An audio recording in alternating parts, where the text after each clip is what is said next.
Lesson start करने से पहले एक छोटी सी रिक्वेस्ट है, अगर आप लोगों ने अभी तक मेरा चैनल सब्सक्राइब नहीं किया तो प्लीज़ इसको सब्सक्राइब करें, वीडियो को लाइक करें और कमेंट ज़रूर दिया करें।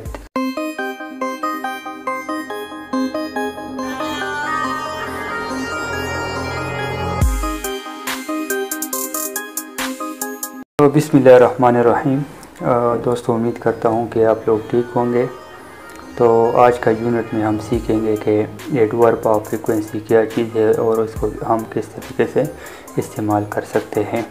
तो एडवर्ब ऑफ फ्रीक्वेंसी, आज के यूनिट जो है वो एडवर्ब ऑफ फ्रीक्वेंसी है, इसको किस तरीके से इस्तेमाल किया जा सकता है। एग्जांपल नंबर 1 में आप देख सकते हैं कि आई ब्रश माई टीथ, यानी इस एग्जांपल में कोई एडवर्ब ऑफ फ्रीक्वेंसी इस्तेमाल नहीं हुआ है। लेकिन अगर दूसरे जुमले पे अगर आप नज़र दौड़ाएंगे तो I always brush my teeth, यानी मैं हमेशा जो है अपने दांतों को साफ़ करता हूँ, यानी ऑलवेज का लफ्ज़ जो इस्तेमाल हुआ है ये क्या कर रहा है, यानी आप जो है हमेशा ब्रश करते हैं, यानी ब्रश करना आप कभी भी नहीं भूलते हैं, यानी ऑलवेज जो है वो 100% का जो काम है वो ज़ाहिर कर रहा है। तो एडवर्ब ऑफ फ्रीक्वेंसी जो है वो ये ज़ाहिर करता है कि कोई काम आप कितनी मरतबा करता है, हमेशा करता है, कभी कभार करता है।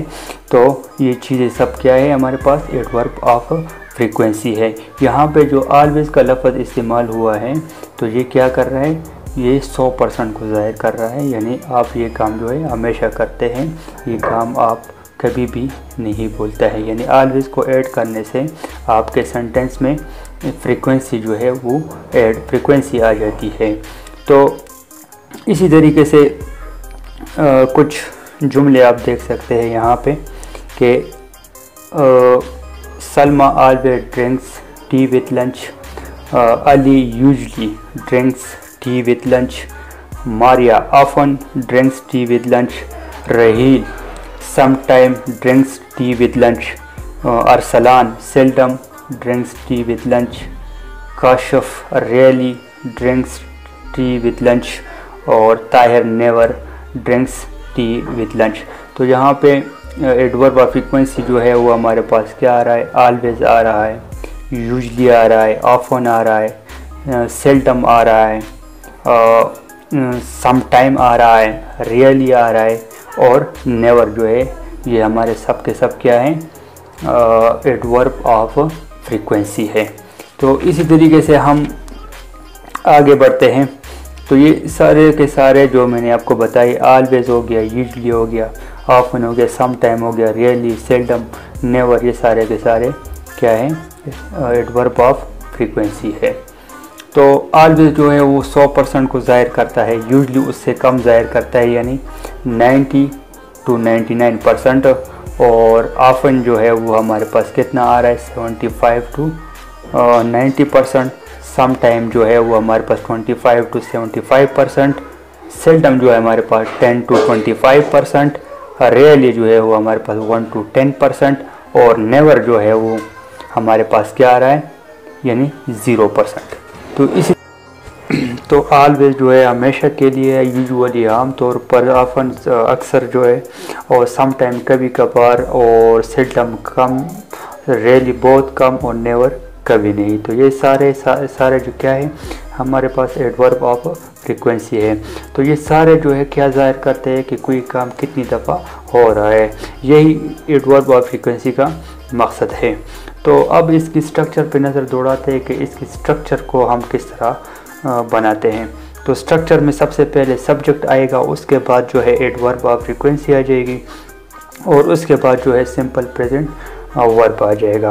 तो एग्जांपल में आप देख सकते हैं कि Aslam always come to class. तो असलम हमारे पास सब्जेक्ट आ जाएगा, और ऑलवेज जो है वो हमारे पास एडवर्ब ऑफ फ्रीक्वेंसी आ जाएगी, और कम जो है वो हमारे पास सिंपल प्रेजेंट वर्ब आ जाएगा। इस तरह दूसरे एग्जांपल में आप देख सकते हैं Alia usually come to class. तो यूजुअली क्या है, हमारे पास एडवर्ब ऑफ फ्रीक्वेंसी है, आलिया हमारे पास जो है वो हमारे पास सब्जेक्ट है, और कम जो है हमारे पास सिंपल प्रेजेंट वर्ब है।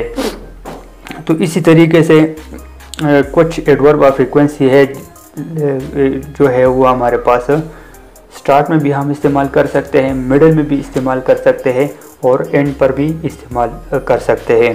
तो यहाँ पे आप देख सकते हैं कि some time I get up at 7, यानी कभी कभार मैं सुबह 7 बजे उठता हूँ। तो यहाँ पे सम टाइम जो है एडवर्ब ऑफ फ्रीक्वेंसी है, जो कि स्टार्ट में इस्तेमाल हुआ, बिगिनिंग में इस्तेमाल हुआ है।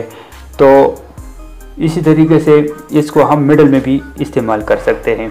तो I some time get up at 7, तो यहाँ पे क्या है, सब्जेक्ट के बाद जो है वो एडवर्ब ऑफ फ्रीक्वेंसी का इस्तेमाल हुआ है। तो यहाँ पे हमने मिडल में इस्तेमाल किया है।